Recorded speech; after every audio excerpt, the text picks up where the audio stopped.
Bienvenidos al podcast Transformando el Derecho en Oportunidades.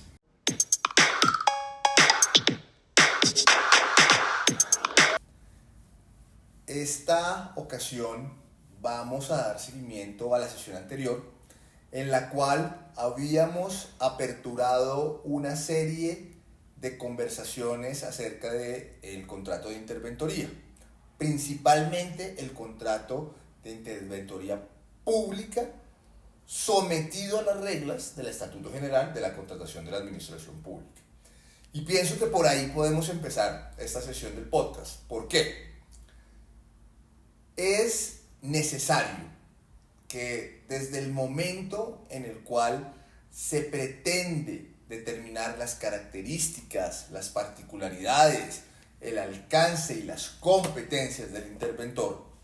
se tenga primero en cuenta si ese contrato de interventoría, así como el contrato de obra que se encarga de revisar esa interventoría, se encuentran o no sometidos a la ley 80, a la ley 1150 y a toda la gama de normas que los modifican o que los complementan. Y esto por una razón central. Cuando nos encontramos en el contrato de interventoría a nivel de obra civil o cuando nos encontramos en el contrato de interventoría que no se encuentra verdaderamente arreglado por el Estatuto General de la Contratación de la Administración Pública, existen precisas diferencias de las normas que suplen la voluntad de las partes en la estructuración del negocio o en el ejercicio de su ejecución o interpretación. Entonces, se convierte en un punto central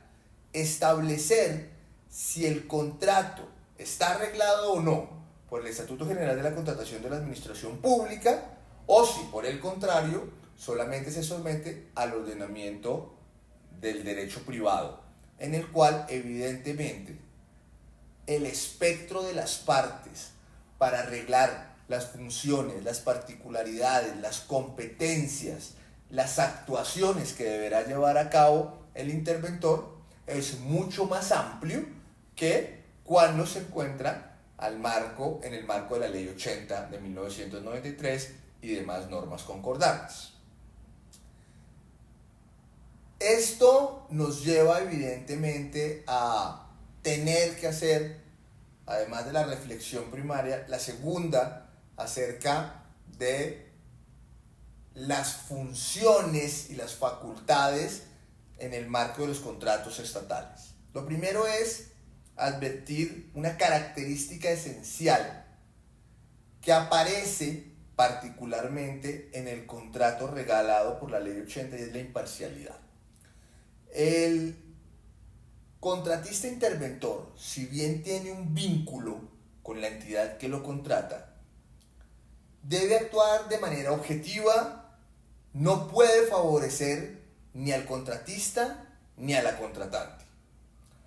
Debe, en el marco de las actuaciones del contrato,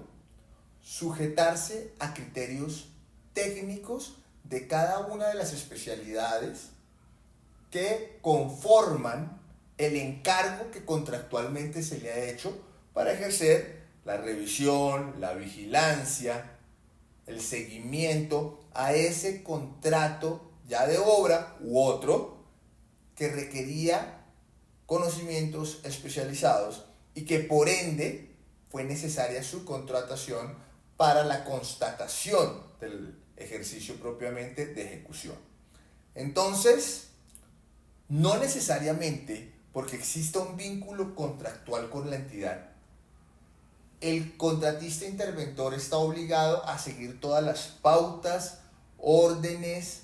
e instrucciones que le extienda la entidad pública. De hecho, si debe disentir de la entidad porque el criterio técnico aplicable no se compadece con esas órdenes o instrucciones, pues ese es su deber jurídico. Adicionalmente, es claro que debe tener un nivel técnico y especializado que le permita que ese seguimiento, esa vigilancia, se dé sobre conocimientos específicos que permitan alcanzar el objeto del contrato. Entonces, no solamente es la cualificación o los títulos necesarios para el ejercicio, en el más de los casos, de la ingeniería, sino también el tener una experiencia acumulada que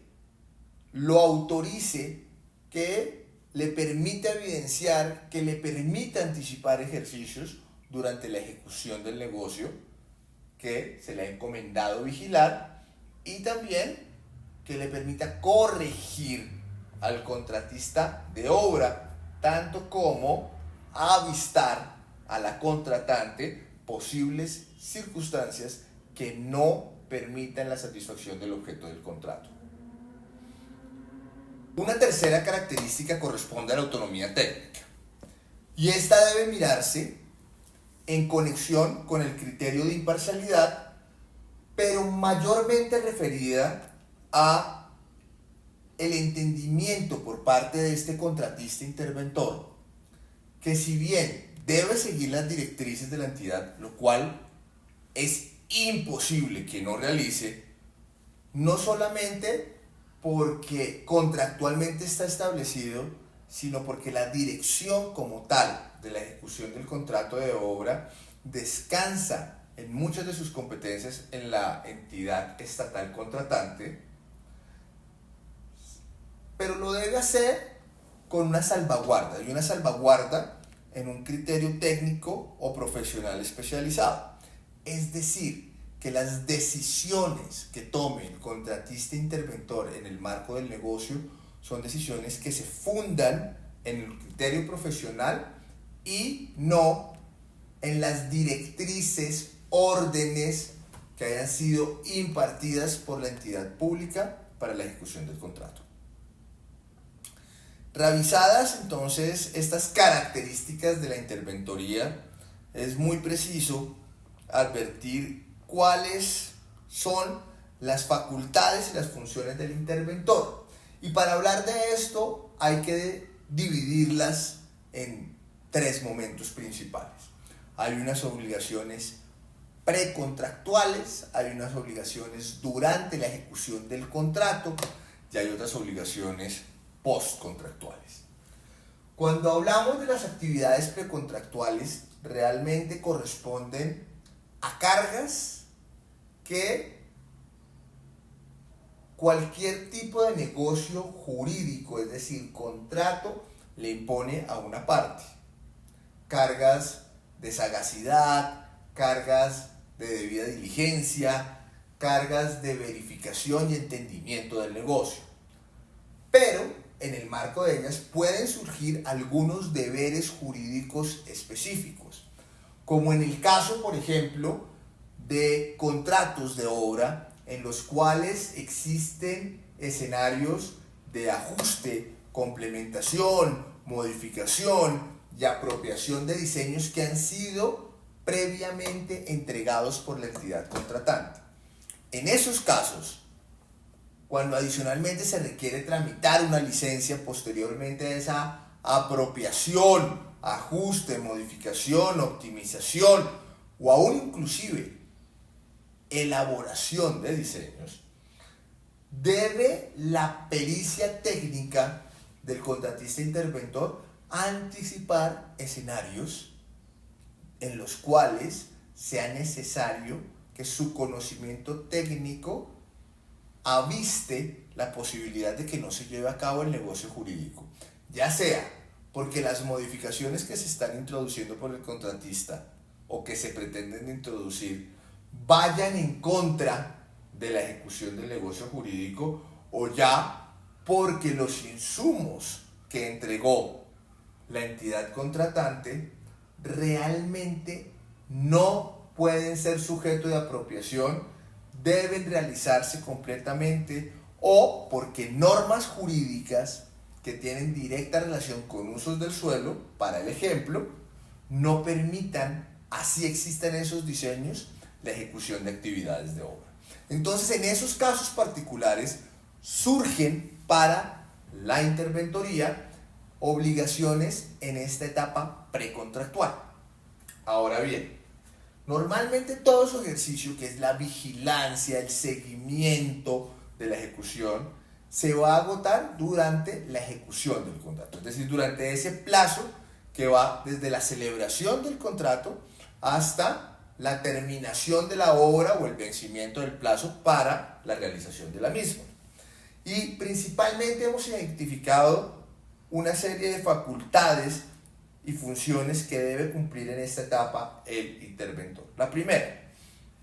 la obvia, la lógica, que es la supervisión del cumplimiento del contrato. Y en este punto específico debe asegurarse el interventor de que el contratista cumpla con los plazos, con la calidad, con las especificaciones técnicas establecidas en los diseños, ya sea que se le hubiesen entregado por la entidad contratante o que él los hubiese desarrollado y se hubiesen aprobado por la interventoría. En este punto, adicionalmente, deberá el contratista interventor solicitar previamente programaciones, deberá solicitar planes detallados de trabajo, deberá solicitar cronogramas de ejecución, y si en el marco de la ejecución se presentan problemas, deberá solicitarle reprogramaciones, planes de contingencia, de tal suerte que se asegure que el contratista, en las condiciones que se han propuesto en el contrato, va a satisfacer el objeto contractual. El segundo punto corresponde a la revisión de informes y a la solicitud de documentos. Y es que durante la ejecución del contrato hay verdaderos insumos que deben ser entregados por el contratista de obra. Informes semanales, informes mensuales, registro de bitácora, solicitud de modificaciones en el contrato, y todos estos aspectos deben estar por escrito. Y esto no nace solamente de una precaución o de la necesidad de probar las órdenes que da el contratista. Nace porque específicamente el Estatuto Anticorrupción del año 2011, en los artículos 82 al 85, que reglan la actividad de las interventorías, manifiesta que toda orden que dé el interventor deberá darla por escrito, lo cual supone que toda respuesta a esas órdenes también deberá estar por escrito. En este estado de la facultad de revisión de informes y solicitud de documentos, vale la pena advertir que adicional a este cúmulo de documentos correspondientes a la ejecución, también deberá verificar documentos de carácter laboral, como las certificaciones que acreditan los pagos a seguridad social en pensiones, en salud, en riesgos profesionales, dependiendo del tipo de contrato, pero concurrentemente con ellos también deberá recibir